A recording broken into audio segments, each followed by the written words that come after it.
Bismillahirrahmanirrahim. Assalamualaikum warahmatullahi wabarakatuh.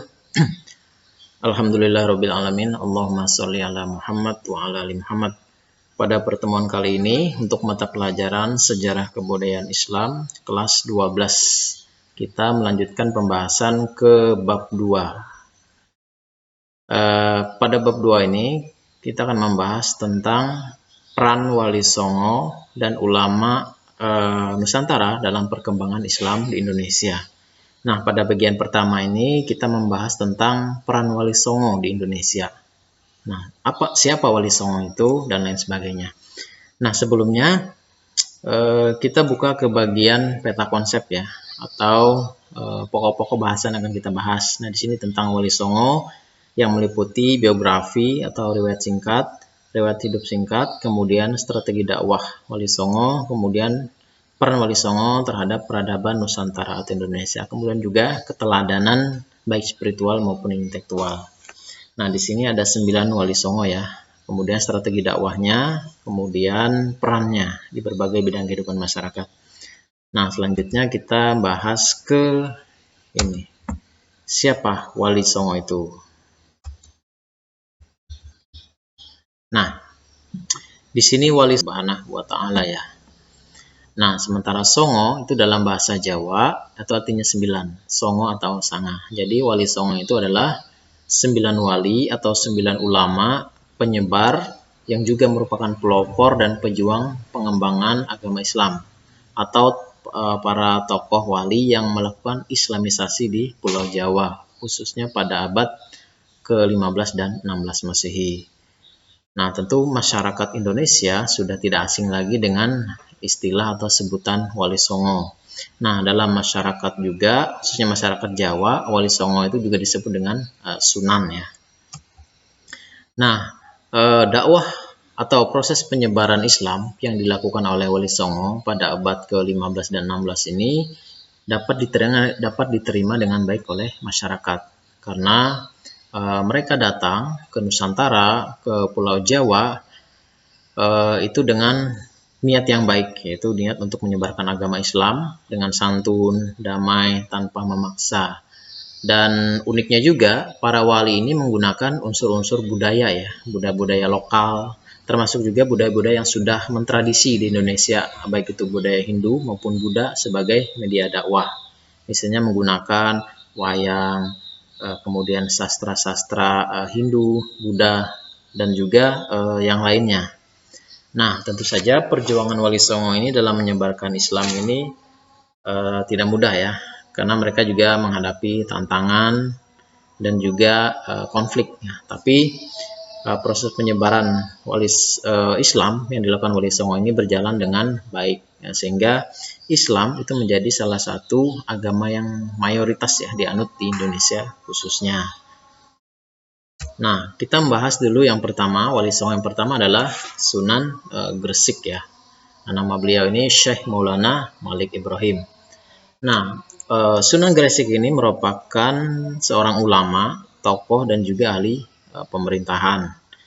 Dalam dakwahnya, beliau menggunakan pendekatan kekeluargaan ya, untuk ini mendekati raja-raja agar mau menerima dakwah Islam, khususnya di kerajaan Majapahit. Nah, selanjutnya beliau juga menggunakan strategi atau jalur pendidikan dalam mengembangkan dakwah dengan mendirikan pesantren. Nah, pesantren ini tujuannya selain untuk pendidikan juga untuk misi dakwah ya. Nah, selain Wali Songo Sunan Gresik, ada juga Sunan Ampel. Ini yang ada di Surabaya, Jawa Timur. Nah, beliau ini juga seorang ahli bidang negara ya, ahli pemerintahan, seorang ulama. Beliau juga membangun pesantren ya sebagai tempat pendidikan sekaligus dakwah Islam. Kemudian ada juga Sunan Bonang atau Maulana Makhdum Ibrahim. Nah, pada masa itu masyarakat Jawa ini memiliki ketertarikan ya atau kegemaran terhadap seni wayang. Yang ini ceritanya diambil dari ajaran Hindu dan Buddha. Nah, oleh Sunan Bonang salah satunya, wayang ini juga dijadikan sebagai media dakwah. Nah, beliau menggunakan wayang atau bermain wayang sebagai seorang dalang dengan konten-konten atau dakwah berisi ajaran tauhid dan peribadatan. Nah, selain itu beliau juga melahirkan karya-karya sastra yang lainnya seperti suluk, kemudian primbon dan lain sebagainya. Nah, keempat, ini wali yang keempat adalah Sunan Kalijaga atau Raden Syahid. Nah, Sunan Kalijaga ini dikenal sebagai ulama dan juga tokoh masyarakat yang menggunakan pendekatan budaya ya, atau istilahnya pendekatan kultural. Artinya beliau menggunakan media dakwah dari budaya lokal, nah, itu wayang, dalam melakukan kegiatan dakwahnya. Nah, selain itu, beliau juga dikenal sebagai seorang seniman ya, juga ahli seni suara, seni ukir, juga seni busana dan lain sebagainya. Nah, di situ lahir kemudian corak batik salah satunya yang merupakan peninggalan dari Sunan Kalijaga. Nah, kemudian ada juga Sunan Giri. Nah, ini juga menggunakan dakwah dengan mendirikan pesantren ya, menggunakan jalur pendidikan. Nah, beliau juga ahli di bidang seni. Nah, itu nanti beliau menciptakan tembang dan juga permainan untuk anak-anak dengan nilai-nilai Islami. Ada juga Sunan Derajat. Nah, ini beliau seorang ulama juga seorang seniman. Nah, juga menggunakan wayang ya sebagai media dakwah beliau. Selanjutnya ada Sunan Kudus. Nah, beliau ini adalah ulama yang ahli di berbagai bidang ilmu keagamaan. Beliau juga pernah mengembara ke luar negeri, ke Baitul Maqdis untuk dakwah dan lain sebagainya. Nah, beliau juga tidak lepas menggunakan jalur budaya ya dalam dakwah beliau. Misalnya beliau adalah seorang pujangga yang menciptakan lagu dan cerita-cerita keagamaan.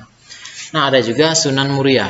Nah, ini adalah khasnya beliau, ini adalah beliau sering atau suka berkunjung atau datang ke desa-desa pelosok atau terpencil di daerah Jawa untuk melakukan dakwah. Biasa desa-desa terpencil ini kan jauh dari sentuhan pendidikan, dakwah dan lain sebagainya, sehingga beliau berinisiatif berniat untuk mengembangkan dakwah Islam hingga ke desa-desa.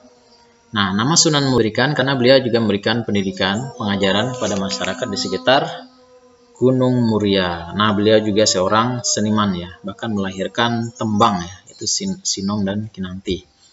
Nah, yang terakhir adalah yaitu Sunan Gunung Jati atau Syarif Hidayatullah. Nah, biasanya dakwah beliau ini adalah Banten dan sebagainya. Beliau juga seorang negarawan, ahli pemerintahan, dan juga seorang yang melakukan jihad ya, melawan pemerintahan Belanda. Nah, itu sekilas tentang deskripsi atau gambaran peran Wali Songo dalam mengembangkan ajaran Islam. Nah, ini adalah gambar atau ilustrasi tentang Wali Songo ya. Nah, tentu saja Wali Songo ini memiliki peran yang sangat besar terhadap peradaban, arsitektur bangunan, kemudian ada juga seni budaya dan politik. Nah, tentu saja tidak hanya Wali Songo, banyak juga ulama-ulama Nusantara lain yang memiliki peran yang besar ya dalam mengembangkan, menyebarkan, mendakwahkan Islam di Nusantara. Tidak hanya di Jawa, tapi juga di Sulawesi, Sumatera, Kalimantan, dan daerah-daerah lain di Indonesia. Nah, ini adalah gambar Syekh Yasin Al-Padani, Padang, Sumatera. Nah, selain Wali Songo tadi juga banyak ulama-ulama besar, ulama-ulama yang berdakwah mengembangkan ajaran Islam. Nah, di sini ada Syekh Hamzah Pansuri, Sumatera. Kemudian di Kalimantan itu ada Syekh Arsyad Al-Banjari, kemudian Syekh Nawai Al-Bantani, dan lain sebagainya. Mereka tengah kepada masyarakat dengan cara yang damai, santun, tanpa melakukan paksaan. Sehingga masyarakat Nusantara sejak zaman dulu mungkin hingga sekarang bisa menerima Islam itu dengan baik dan mengamalkannya. Nah, inilah salah satu keunikan, tidak pernah istilahnya ada konflik yang sangat renggang dengan kebudayaan. Bahkan budaya itu menyatu dalam melaksanakan agama. Nah, demikian yang bisa Bapak sampaikan. Nanti bisa dibaca-baca lagi ya. Assalamualaikum warahmatullahi wabarakatuh.